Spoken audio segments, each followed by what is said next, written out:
የኢትዮጵያ ኦርቶዶክስ ተዋሕዶ ቤተክርስቲያን የማታሰብረውን ታሰምራለች፣ የማትለውን ትላለች፣ የማታምነውን ታምናለች የሚሉ አጽራረ ቤተክርስቲያን የሆኑ ሰዎች የተለያዩ የሶሻል ሚዲያ አማራጮችን ተጠቅመው የቤተክርስቲያንን ትምህርት ቤተክርስቲያን የማታሰብረውን ታሰምራለች እያሉ የማታምነውን ታምናለች እያሉ ሕጸጽ በሰው ልብ ሲያሳድሩ ኖረው ነበር። ነገር ግን እግዚአብሔር ስሙ የተመሰገነ ይሁን። የቲክታክ ፕላትፎርም፣ የዩቲዩብ ቻናል፣ የተለያዩ ሶሻል ሚዲያ አማራጮች በአጠቃላይ ሁሉም ፕላትፎርም የኦርቶዶክሳዊ ብቻ እስከሚመስል ድረስ ሶሻል ሚዲያውን ኦርቶዶክሳውያን በአጠቃላይ አጥለቅልቀውት ዛሬም ድረስ የቤተ ክርስቲያን ትምህርት ጎልቶ እንዲታይ ምክንያት ሆነዋል። እልል ብላችሁ እግዚአብሔርን አመስግኑ። ክርስቲያኖች ወንድሞች፣ በሶሻል ሚዲያ ላይ ቪዲዮ ሰርተን ሊሆን ይችላል፣ በላይቭ ስትሪም ላይ እኛም ትከታተላላችሁ። የኛ ትልቁ ዋናው ዓላማ ወደ ቤተ ክርስቲያን ሁላችሁም እንድትቀርቡ ነው። ከቃሉ ጋር ናችሁ? ሁላችን ወደ ቤተ ክርስቲያን እንድንቀርቡ ነው። ጌታችን አምላካችን መድኃኒታችን ኢየሱስ ክርስቶስ ስለዚህ ቅድስት ቤተ ክርስቲያን ራስ ነው። እሱ የእምነታችን ጀማሪና ፈጻሚ ነው። የእያንዳንዳችን የኦርቶዶክሳውያን ባለማተቦች ትልቁ ዓላማ መሆንም ያለበት ኖረን ተስፋ የምናደርጋት መንግስተ ሰማያትን ለመውረስ ነው። በዚህ ደግሞ የክርስትና መንገድ ላይ ብዙ ፈተናዎች ስለሚያጋጥሙ እያንዳንዱ ባለማተብ የሆነ ኦርቶዶክስ በአጠቃላይ ይሄ ጉባኤ በሚደረግበት ቦታ ላይ በሁሉም ቦታ በየተለያዩ አድባራት በተለያዩ ገዳማት ላይ ልናደርግ ዝግጅት ላይ ነን። ሁላችሁም ልክ እንደዛሬው ነጠላችሁን ለብሳችሁ ወደ ቤተ ክርስቲያን ቀርባችሁ ከአባቶቻችሁ ካህናት ስር ቁጭ ብላችሁ ሕያው የሆነው የእግዚአብሔርን ቃል እንድትማሩ ብቻ ነው የምንፈልገው። ይሄ ትልቁ መልእክታችን ነው። ክርስቲያኖች ወንድሞች፣ ዛሬ ያዘጋጀው ነው መርሃ ግብር እንደምታዩት ልዩ ነው። ይህንን መርሃ ግብር ደግሞ ለማዘጋጀት ከእናንተ ትንሽ እገዛ ብቻ እንፈልጋለን። በዚህ አጋጣሚ የደብሩን ዋና አስተዳዳሪ የሆኑትን መልአከ ሰላም ተክሌ ሳናመሰግን አናልፍም። እጅግ በጣም ትልቅ ትብብር በማድረግ እኛ ሄደን የምናንኳኳቸውን በሮች በአጠቃላይ አብረው እንደታናሽ እያንኳኩ ከትልቁ ጋር ትልቅ ሆነው ከትንሹ ጋር ትንሽ ሆነው ብዙ ስራን አብረው ያገዙን አባት ናቸው። ክርስቲያኖች ወንድሞች፣ በዙሪያችሁ ሲዞር የነበረ ዕጣ አለ። ይሄ ዕጣ ዛሬ አይደለም፣ የፊታችን ጥቅምት 15 እንግዲህ ሌላ ሶስተኛ ዙር ዕጣ የኦርቶዶክስ የወጣት ጉባኤ ይደረጋል። የት ነው? እሱንም የምናሳውቃችሁ ይሆናል። እግዚአብሔር ከፈቀደ ክቡር አባታችንን ከፈቀደው እዚሁ ይደረጋል። እዚሁ ይደረጋል እና ይህንን ጉባኤ በምናደርግባቸው ቦታዎች ላይ በአጠቃላይ የእናንተን እገዛ እንፈልጋለን። በዙሪያችሁ በዚህ በቲክቶክ ፕላትፎርም ላይ የምታውቋቸው ወንድሞቻችሁ የያዟት ዕጣ አለች። የዕጣው ዋጋ 1000 ብር ነው። ስንት ብር ነው አልኳችሁ? 1000 ብር። 1000 ብር ብቻ ገዝታችሁ አንደኛ ዕጣ ኢየሩሳሌም ነው የሚሆነው። ሁለተኛው ዕጣ ከወጣላችሁ ላሊበላ ሄዳችሁ ተሳልማችሁ የምትመለሱበት የደርሶ መልስ የጉዞ ትኬታችሁ ነው የሚሆነው። ሶስተኛው ዕጣ ደግሞ ግሸን ደብረ ከርቤ ሄዳችሁ ደርሳችሁ ተሳልማችሁ የምትመለሱበት የጉዞ ትኬት ነው የሚሆነው። በአንድ ድንጋይ ላይ ሁለት ወፍ ማለት ነው። እናንተ ትልልቅ የበረከት ስፍራዎችን ሄዳችሁ ትሳለማላችሁ። በተዘዋዋሪው ደግሞ ይሄንን የኦርቶዶክስ የወጣት ጉባኤ ትደግፋላችሁ፣ ሰፖርት ታደርጋላችሁ ማለት ነው። ጉባኤው ሲያልቅም ጭምር እኔ እዚህ ጋር ቆሜ ትኬቱን ይዤ እጠብቃችኋለሁ። መግዛት የምትፈልጉት ወንድሞች እዚህ መጣችሁ እንድትገዙ በሉል እግዚአብሔር ስም ጠይቃለሁ። ሁላችሁንም እጅግ በጣም አድርገን እናመሰግናለን። እግዚአብሔርን ለመጨረሻ ጊዜ እልል ብላችሁ አመስግኑት። ሁላችሁ ከእናንተ አንድ የምፈልገው ነገር የመጨረሻ ነገር አለ። ከቃሉ ጋር ናችሁ? ከእናንተ አንድ የምፈልገው ነገር አለ።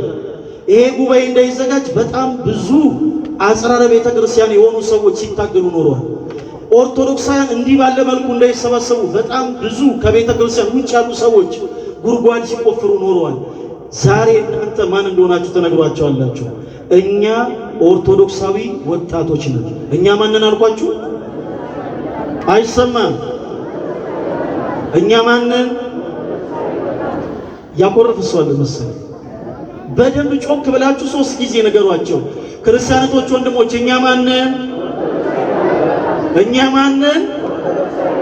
እኛ ማንን? ኦርቶዶክሳዊ ወጣቶችን ኪዳነ ምሕረት ከክፉ ነገር ትጠብቅልን። በነጠላዋ እቅፍ ድግፍ አድርጋ ሁሉንም በሰላም ወደሚያስቡት ወደሚያልሙት ቦታ ታደርስልን። ጌታችን አምላካችን መድኃኒታችን ኢየሱስ ክርስቶስ ከኃጢአት በስተቀር የሁላችሁንም የልባችሁ መሻት ይፈጽምላችሁ። ሀገራችን ሰላም ያደርግልን። በዚህ ሰዓት ተርበው ያሉትን፣ ተጠምተው ያሉትን፣ ታርዘው ያሉትን ወገኖቻችን ሁሉ አምላካችን እግዚአብሔር በምሕረቱ ይመልከትልን። ጉባኤያችንን ያስፋልን። እልል ብላችሁ እግዚአብሔርን አመስግኑ። ኪዳነ ምሕረት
እስከ ዘለ